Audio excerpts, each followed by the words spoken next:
NCERT maths में सीखेंगे trigonometric identities.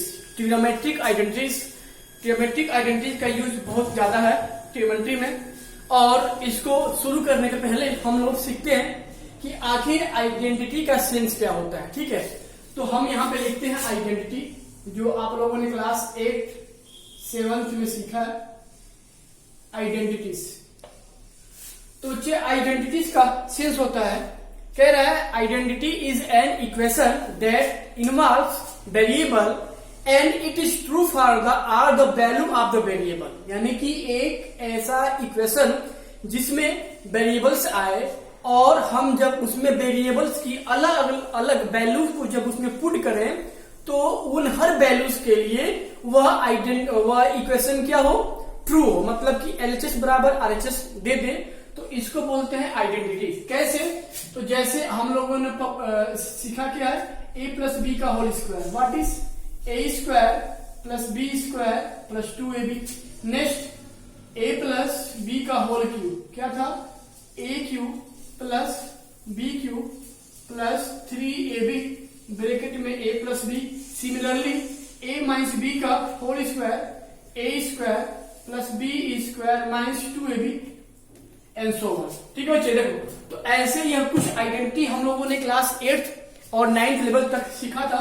तो बच्चे देखो, इसको आइडेंटिटीज क्यों कहते हैं, क्योंकि ना हम जब इसमें आए हुए जो इक्वेशन में मानते हैं यह इक्वेशन, अगर इसमें a की वैल्यू अलग अलग लेंगे, यानी कि a की वैल्यू 0, b की वैल्यू 1, अगर a की वैल्यू 1, b की वैल्यू 2, तो आपको हर केस में LHS बराबर RHS मिलता है। इसलिए इट इज कॉल्ड आइडेंटिटी। यानी कि इसमें जो वेरिएबल्स जो आ रहे हैं, इसमें हम इनके अलग अलग जो भी वैल्यूज को पुट करते हैं तो उन हर वैल्यूज के लिए यह ट्रू होता है, इसलिए that is called the identities. Next आपका है ट्रिग्नोमेट्रिक आइडेंटिटीज। ट्रिग्नोमेट्रिक आइडेंटिटी से ही बना है। तो देखो, जैसे आइडेंटिटी में क्या था, वेरिएबल्स, इसमें क्या था, ट्रिग्नोमेट्रिक इक्वेशन है, तो मतलब क्या हुआ कि a equation that contain trigonometric ratio with an angles and it is true for all the value of angle.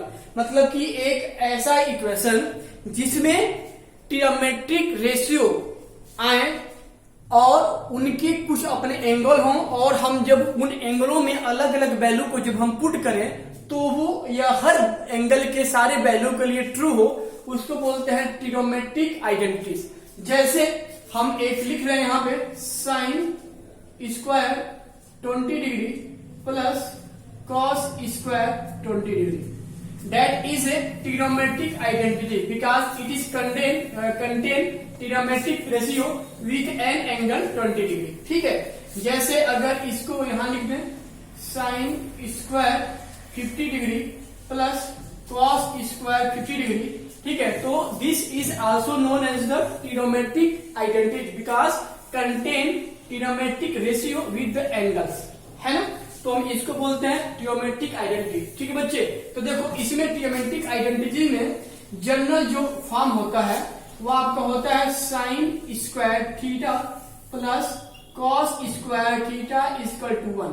आप यहाँ पे जो एंगल है, एंगल ठीक है जो हमने लिया है थीटा, आप उसको बीटा भी ले सकते हो, गामा भी, या ऐसे करके, ठीक है, ऐसे करके आप इसको कुछ भी ले सकते हो। ठीक है, लेकिन बस ये साइन स्क्वायर थीटा यानी जो ये एंगल आएगा यहाँ पे भी एंगल वही मिलना चाहिए। ठीक बच्चे, तो यह एक आइडेंटिटीज होती है trigonometric identities, sine square theta plus cos square theta equal to 1। तो बच्चे देखो ना, यहाँ भी ना एक रेस्ट्रिक्शन आता है कि जो ये थीटा होता है वह उसकी भी एक अपनी बाउंडेशन होती है। तो ये जो होता है थीटा ना, वह 0 डिग्री या तो 0 डिग्री होता है, या तो 0 डिग्री से क्या होता है, ग्रेटर होता है, यानी कि theta will be greater than 0 degree or equal to 0 degree and less than, and क्या हो जाएगा, less than forward 90 degree or equal to 90 degree. मतलब कि इसमें जो ये थीटा जो आ रहा है, थीटा की वैल्यू, एंगल की वैल्यू या तो 0 डिग्री हो या तो 0 डिग्री से बड़ी हो, लेकिन 90 डिग्री और 90 डिग्री के बीच में, यानी कि 90 डिग्री से छोटा हो या 90 डिग्री हो, तब आपको यह रेशियो देता है। मतलब एक आइडेंटिटी आपको मिलता है क्या, sine square theta plus cos square theta equal to 1। ठीक है बच्चे। अच्छा थोड़ा एक इसमें बात करते हैं। देखो तो मेरे पास था क्या, मेरे पास था sine square theta plus cos square theta equal to 1। ठीक बच्चे। तो मैंने अभी आपको हम क्या बोले हैं कि हम इसमें जो भी वैल्यू लेंगे जो 0 और 90 डिग्री के जो बीच में आता हो, तो आपको हमेशा 1 के ही बराबर देगा। कैसे, यहाँ पे थोड़ा देखो तो मैंने क्या लिया था, sine square 20 degree plus cos square 20 degree. तो यहाँ पे देखो तो 20 एंगल यहाँ भी ये एंगल है, सेम एंगल है, but this is the between 0 and 90, तो हमेशा इसकी वैल्यू क्या आ जाएगी 1। ऐसे अगर ले लें साइन स्क्वायर क्या लिया था मैं 50 degree plus cos square 50 degree, then it is also gives the value 1, क्योंकि यहाँ पे क्या एंगल क्या है बिटवीन 0 एंड 90 है, और इसलिए यह आइडेंटिटी होने के कारण हमेशा मुझे 1 देता है बच्चों। ठीक है स्टूडेंट, अब हम लोग सीखेंगे कि हम लोगों ने क्या एक जाना identity sine square theta plus cos square theta equal to 1, और आपने अभी भी सीखा क्या है कि हम जब इसमें इस थीटा की वैल्यू 0 और 90 के बीच में कुछ भी ले रहे हैं तो उसकी वैल्यू मुझे हमेशा क्या मिले थी 1। अच्छा बच्चों, थोड़ा इसमें हम एक काम करते हैं, अगर हम इसमें दोनों ओर डिवाइड करते हैं कॉस स्क्वायर थीटा से, तो लिखते हैं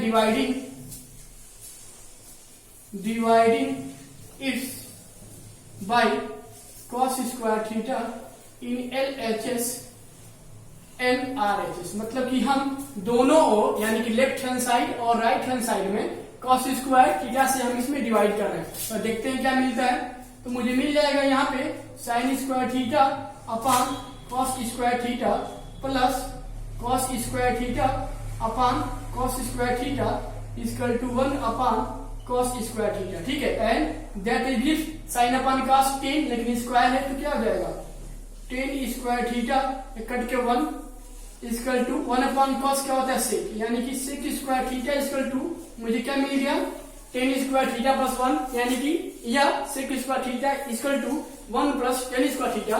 और बच्चे यह इस फर्स्ट से जनरेट होने वाला दूसरा आइडेंटिटी होता है।